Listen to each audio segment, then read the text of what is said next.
నమస్కారం, నా పేరు దీప్తి. వీహబ్ అనేది తెలంగాణ రాష్ట్ర ప్రభుత్వం ద్వారా 2018 సంవత్సరంలో ఎస్టాబ్లిష్ చేయడం జరిగింది. గత 3 ఏళ్లుగా వీహబ్ ఆల్మోస్ట్ ఒక 4500 మంది మహిళా పారిశ్రామికవేత్తలతో పనిచేయడం జరిగింది. అండ్ ఈ పారిశ్రామికవేత్తలు ఎవరైతే ఉన్నారో వారు నిజామాబాద్, వరంగల్, మహబూబ్ నగర్ నుంచే కాకుండా హైదరాబాద్లో చాలా మంది కూడా ఇంజనీరింగ్ చేసిన వారు, చాలా హైటెక్ కంపెనీస్ ఎవరైతే పెట్టుకున్నారో వారు కూడా ఉన్నారు. ఒక పారిశ్రామికవేత్త కావాలి, ఒక ఆంటర్ప్రెన్యూర్ కావాలని ఒక ఇంట్రెస్ట్తో చాలామంది ఉన్నారు. కానీ వారికి ఎక్కడ మొదలు పెట్టాలనో తెలియదు. వారికి ఏవైతే ఇట్లా ఒక బిజినెస్ పెట్టుకుందామంటే మీరు పెట్టుకుంటారా, ఆడవారాయి మీరు బిజినెస్ పెట్టుకుంటారా, మీకు అసలు బిజినెస్ గురించి ఏం తెలుసు, ఒక ప్రోడక్ట్ చేయాలంటే అసలుకి మహిళల సొంతగానే చాలా డౌట్స్ ఉంటాయి. అసలు నేను ఇది చేయగలనా అని ఏవైతే ఒక బ్యారియర్స్ అంటాము, ఏవైతే వాళ్ళ వారికి ఉన్న డౌట్స్ ఉంటాయో, రకరకాల కారణాల వల్ల చాలామంది మహిళలు ముందుకు వచ్చి ఒక బిజినెస్ పెట్టి ఒక ఆంటర్ప్రెన్యూర్ కాలేకపోతున్నారు. వారందరికీ కూడా ఆంటర్ప్రెన్యూర్షిప్ అంటే ఏంటిది అనే ఒక ఇంట్రొడక్షన్ ఇవ్వడానికే మన వీహబ్ ద్వారా లాంచ్ హర్ అనే ఒక సిరీస్, అంటే ఒక అవగాహన కార్యక్రమంని మేము మొదలుపెట్టినాము.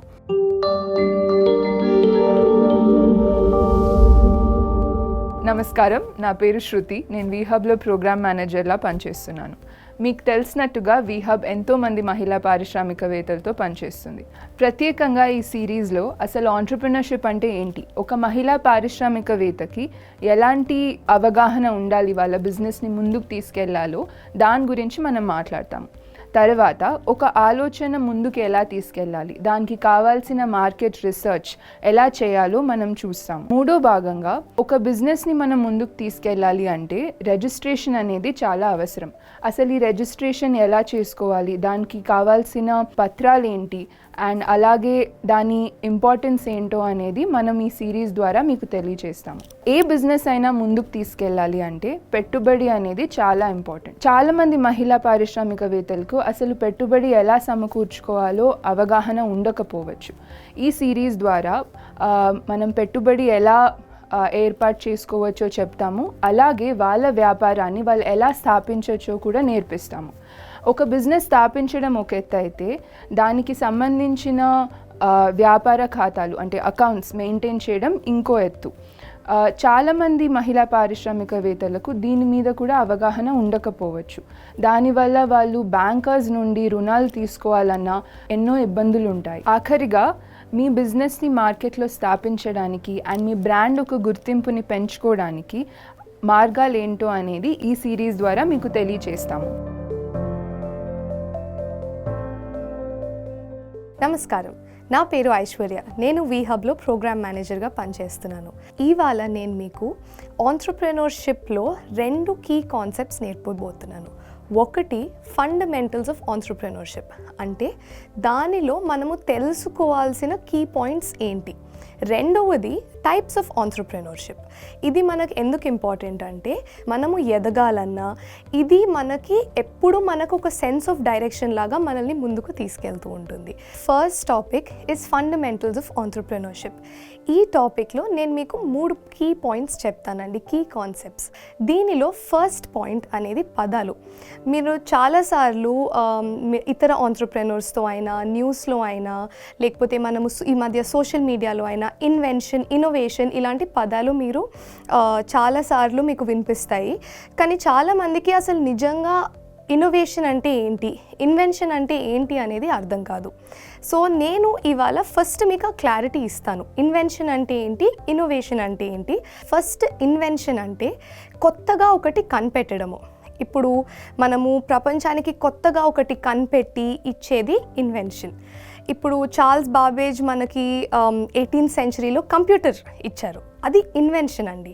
ఆ కంప్యూటర్ ఎంత ఫాస్ట్గా పనిచేస్తుంది. ఈ మధ్య మనకి ల్యాప్టాప్స్ వచ్చేసాయి, మొబైల్లోనే మనం ఇంటర్నెట్ చూస్తున్నాం. ఇవన్నీ మనకి ఉపయోగపడేటట్టు ప్రాబ్లమ్ సాల్వ్ చేసేది ఇన్నోవేషన్.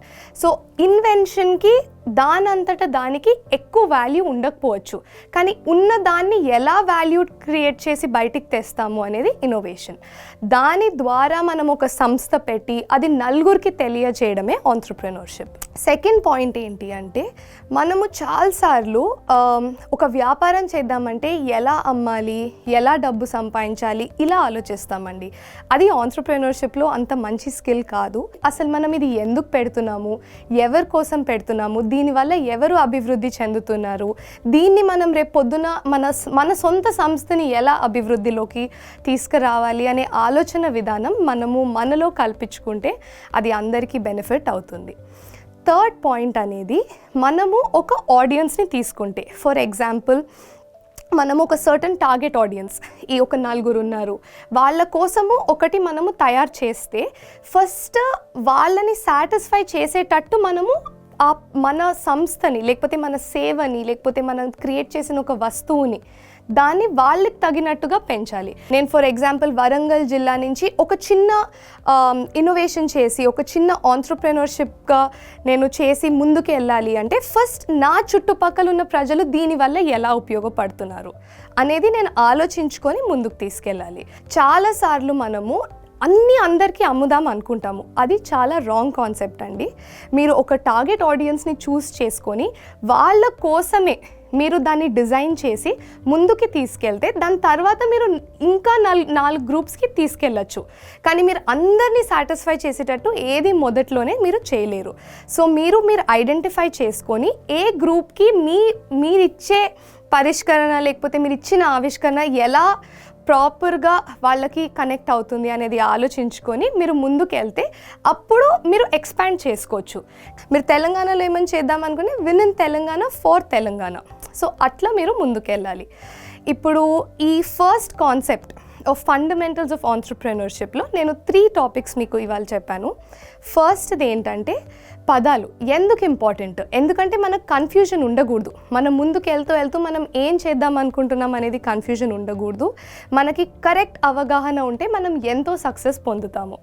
రెండవది మనము ఎలా మనం చేసిన బిజినెస్ని అభివృద్ధిలోకి తీసుకురావాలి అంటే మనం ఎలా గ్రో చేయాలి, ఎప్పుడు సెల్లింగ్ గురించి ఆలోచించకూడదు. మూడోది మనము మన ఆడియన్స్కి ఎలా మన బిజినెస్ని కేటర్ చేసుకోవాలి అంటే వాళ్ళకి అవసరమైనది కరెక్ట్గా ఎలా ఇస్తున్నాము అనేది మనం ఆలోచించుకోవాలి. సో ఇది first part of the chapter అండి. ఇప్పుడు నేను సెకండ్ పార్ట్లోకి వెళ్తాను. అది types of entrepreneurship. The 2 types of entrepreneurship.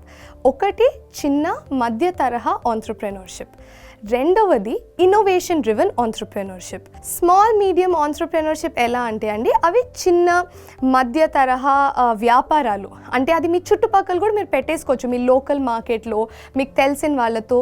Mostly ఈ టైప్ ఆఫ్ ఆంట్రప్రెన్యూర్షిప్లో మీ స్నేహితులైనా మీ ఫ్యామిలీ మెంబర్స్ అయినా మిమ్మల్ని హెల్ప్ చేస్తారు. దీంట్లో ఇంట్రెస్టింగ్ పాయింట్ ఏంటి అంటే దీంట్లో క్యాష్ ఫ్లో చాలా స్టడీగా ఉంటుంది. అంటే మన పెట్టుబడి అయినా మనకి వచ్చేదైనా చాలా స్టడీగా ఉంటుంది, ఎక్కువ రిస్క్ అనేది ఉండదు. చాలాసార్లు మనం ఒక ఫుడ్ యూనిట్ పెట్టాలన్నా, ఒక చిన్న రెస్టారెంట్ అయినా, ఒక చిన్న సలూన్ అయినా, లేకపోతే మనము ఇలాంటి చిన్న యూనిట్స్ ఎక్కడైనా మన లోకల్ మార్కెట్లో అభివృద్ధి చెందేవంతా చిన్న మధ్య తరహా ఆంట్రప్రెన్యూర్షిప్ కింద వస్తాయి. ఇన్నోవేషన్ డ్రివెన్ ఆంట్రప్రెన్యూర్షిప్ ఎలా అంటే అది గ్లోబల్ మార్కెట్స్లోకి వెళ్తుందండి. అంటే మరియు ఇతర రాష్ట్రాలకి వేరే ప్రజలకి అది ఎక్స్ట్రీమ్లీ హై ఇన్నోవేషన్ పొటెన్షియల్ ఉన్న ఫీల్డ్. కాకపోతే దీంట్లో రిస్క్ చాలా ఎక్కువ ఉంటుందండి. అండ్ దీంట్లో ఉన్న ఇంట్రెస్టింగ్ పాయింట్ ఏంటంటే ఫస్ట్ ఫ్యూ ఇయర్స్ మనము నెగటివ్ క్యాష్ ఫ్లో చూస్తాము.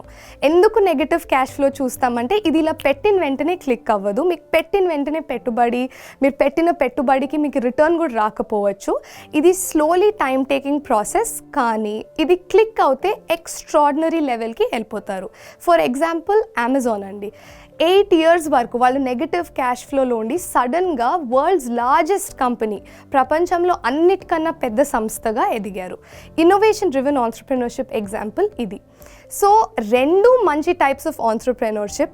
మీకు ఏది సూట్ అవుతుంది, మీరు ఎలా ముందుకెళ్తే మీకు బెనిఫిట్ అవుతుంది, మీకు అసలు దేనిలో ఇంట్రెస్ట్ ఉంది అనేది మీరు ఫస్ట్ తెలుసుకుంటే మీరు రేపొద్దున ఒక సంస్థ పెట్టాలన్నా దాన్ని ముందుకు తీసుకెళ్లాలన్నా వీటి ప్రకారం మీరు మెల్లమెల్లగా ముందుకి తీసుకెళ్ళవచ్చు. సెకండ్ మోస్ట్ ఇంపార్టెంట్ థింగ్ ఏంటి మీరు గుర్తుపెట్టుకోవాలంటే ఈ మొత్తం ఆంట్రప్రెన్యూర్షిప్, ఈ మహిళా పారిశ్రామికవేత్త, నలుగురికి ఉపాధి చేయడం, ఇదంతా ఒక జర్నీ అండి. ఇదొక ప్రయాణం. దీంట్లో మనకి చాలా నిబద్ధత కావాలి, చాలా కమిట్మెంట్ కావాలి ముందుకు వెళ్ళడానికి. నమస్తే, నా పేరు శివాని. ఇవాళ మనము how to develop an idea, ఒక ఐడియాని ఎలా డెవలప్ చేయొచ్చు, ఎలా జనరేట్ చేయొచ్చో మనం నేర్చుకుందాం. సో ఒక పెద్ద ఐడియాకి ఒక చిన్న ఐడియాకి డిఫరెన్స్ ఏంటి? ఏం లేదు, అది నీ మీద డిపెండ్ అయి ఉంటుంది. మీరు ఎలా దాన్ని ముందుకు తీసుకెళ్తారో దాని మీద డిపెండ్ అయి ఉంటుంది. ఇవాళ రేపు ఉన్న పెద్ద పెద్ద కంపెనీస్, మార్కెట్లో successful companies, Apple, Google, Netflix, Uber, Ola cabs, ఇవన్నీ ఒక్క డేలో ఎస్టాబ్లిష్ అవ్వలేదు. ఒక చిన్న ఐడియాతో మొదలయ్యాయి. అందరికీ డిఫరెంట్ ఐడియాస్ ఉంటాయి. లైఫ్లో ఫేస్ చేసే ప్రాబ్లమ్స్లో అరే ఇది ఇవాళ ఇలా సాల్వ్ చేస్తే బాగుంటుంది, లేకపోతే దీనికి ఇలా సొల్యూషన్ ఉంటే ఈజీగా ఉంటుండే, అది చాలా different mind sets, different thought process వస్తుంటాయి. దీన్ని పట్టుకొని ఒక ఐడియాని డెవలప్ చేయడమే ఒక సక్సెస్ఫుల్ ఆంటర్ప్రినర్ ట్రేట్స్. ఒక క్యారెక్టర్ అనేది బిల్డ్ అవుతుంది. నమ్మకం, మన ఐడియా మీద, మన క్రియేటివిటీ మీద మనకి నమ్మకం. ఐడియాస్ అనేవి ఎప్పుడన్నా ఎక్కడన్నా రావచ్చు. సో మీరు ఆ థాట్ ప్రాసెస్ని మీ మైండ్లో పెట్టుకొని దాన్ని నమ్మి ముందుకు తీసుకెళ్లడమే మీ గొప్ప క్యారెక్టర్ అవుతుంది. అది మిమ్మల్ని ఒక గొప్ప ఆంటర్ప్రినర్ని చేస్తుంది. సో నెక్స్ట్ స్టెప్, ఇవాళ మనం ఉన్న ఫాస్ట్ పేస్ జనరేషన్లో ఒక కొత్త ఇన్వెన్షన్, ఒక కొత్త ఐడియాని జనరేట్ చేయడం కష్టం అనిపించచ్చు. Because at the end of the day we are all evolving. Already మనకు అనిపించచ్చు, ఆల్రెడీ ఐడియా ఉంది, అరే ఎవరో ఆల్రెడీ చేస్తారు, నేను మళ్ళీ చేస్తే అది రిపీట్ అవుతుంది, సక్సెస్ అవ్వదేమో అని మీకు చాలా డౌట్స్ ఉంటాయి. That is where you're wrong. ఇప్పుడు ఉన్న కంపెనీస్లో ఇప్పుడు ఊబర్ ఉంది, ఓలా ఉంది, సేమ్ ఐడియా, బట్ ఇద్దరు సక్సెస్ఫుల్ ఉన్నారు. సో అది మీ మీద డిపెండ్ అయి ఉంటుంది. At the end of the day మీరు క్వశ్చన్ చేసుకోవాల్సింది, నేను ఎలా యూనిక్ ఉన్నాను, నేను ఎలా డిఫరెంట్ ఉన్నానే అని కాకుండా, మీరు ఎలా దాన్ని ఇంకా వాల్యూ యాడ్ చేస్తారు అని.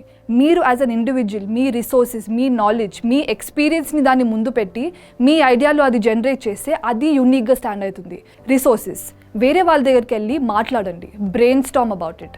మీరు ఎంత మాట్లాడితే అంత మీకు క్లారిటీ వస్తుంది. Because at the end of the day me point of view లేకపోతే వేరే వాళ్ళ పాయింట్ ఆఫ్ వ్యూ చాలా డిఫరెంట్ ఉండొచ్చు. మీరు ఒకలాగా థింక్ చేయొచ్చు, వాళ్ళు ఒకలాగా థింక్ చేయొచ్చు.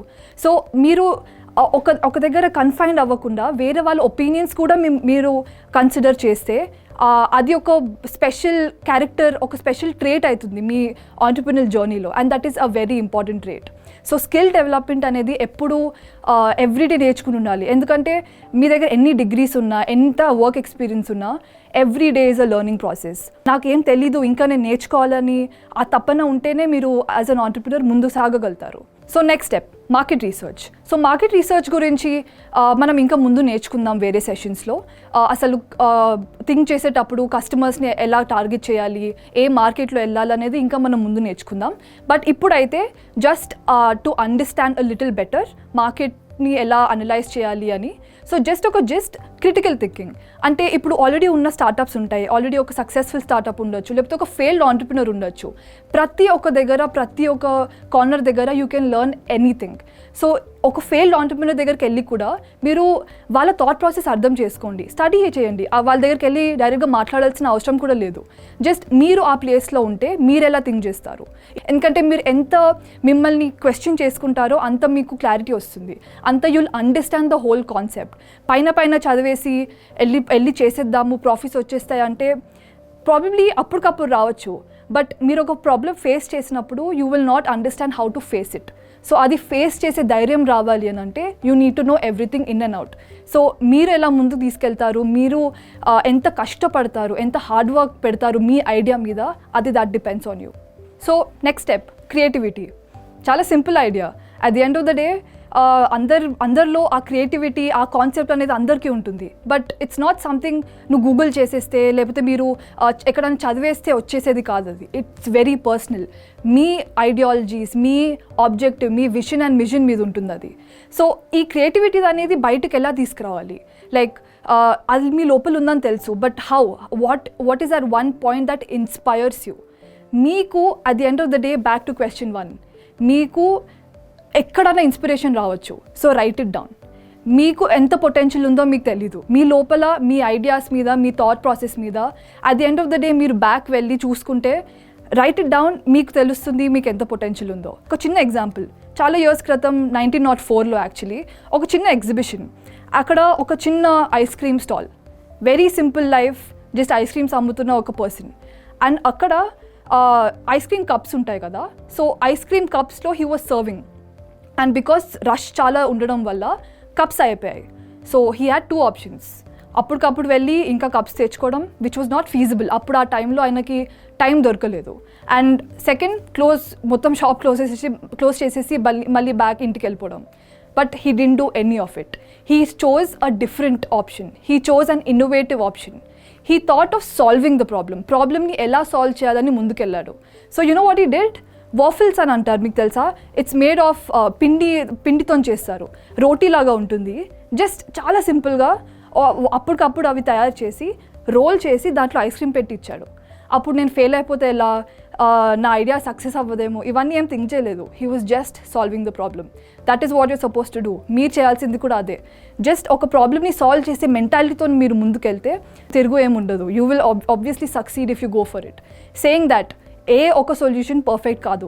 మీరు 10 out of 10 ఉంటేనే అప్పుడే నేను ముందుకు వెళ్తాను మార్కెట్లో, సక్సెస్ అవుతుందా లేదా నా భయం మీలో ఉన్నప్పుడు క్రియేటివిటీ అనేది బయటికి రాదు. సో మీరు ఎంత డేరింగ్గా భయపడకుండా ముందుకు వెళ్తేనే అప్పుడే మీరు సక్సెస్ అవుతారు. ఒక దగ్గర ఫెయిల్ అయినప్పుడు ఫెయిల్ అయిపోయినా అని చూడకండి. నేను ఏదో ఒకటి నేర్చుకున్నాను, నెక్స్ట్ ఐడియాలో ఇంకా ఇలా చేయకుండా వేరేలాగా చేస్తే బాగుంటుందని అదొక learning experience. So that is something you should do. Last but not the least, మీరు మీ ఐడియాని ముందుకు తీసుకెళ్తున్నప్పుడు ఒక 10 మంది వచ్చి 10 వ్యూ పాయింట్స్ చెప్తారు. ఇది బాగోదు, చేయకండి, చాలా రిస్కీ, లేకపోతే ఇది ఫీజిబుల్ కాదు, ఇలా చెయ్యి. అన్ని వ్యూ పాయింట్స్ వినండి. But at the end of the day మీరు దేన్ని నమ్ముతున్నారో, మీకు ఏది కరెక్ట్ అనిపిస్తే అది చేయండి. Because this is your idea, it is మీ పర్సనల్ జర్నీ. ఇది at the end of the day మీరు లాంగ్ రన్లో మీరే ఉంటారు, మీరు నమ్ముకున్న పీపులే ఉంటారు. వేరే వాళ్ళ ఒపీనియన్స్ ఉండవు. So just believe in yourself, నమ్మండి, ముందుకు తీసుకెళ్ళండి. It will all be good. Thank you. ఈ సిరీస్లో అయినా ఈ చాప్టర్లో అయినా మీకు ఎటువంటి సందేహాలున్నా, మీకు ఎటువంటి ప్రశ్నలైనా మీరు ఎనీ టైం వీహబ్ని సంప్రదించవచ్చు. మీ అందరు మహిళలకి సక్సెస్ఫుల్ మహిళా పారిశ్రామికవేత్త చేయడానికి మేము ఎప్పుడూ సపోర్ట్గా ఉంటాము.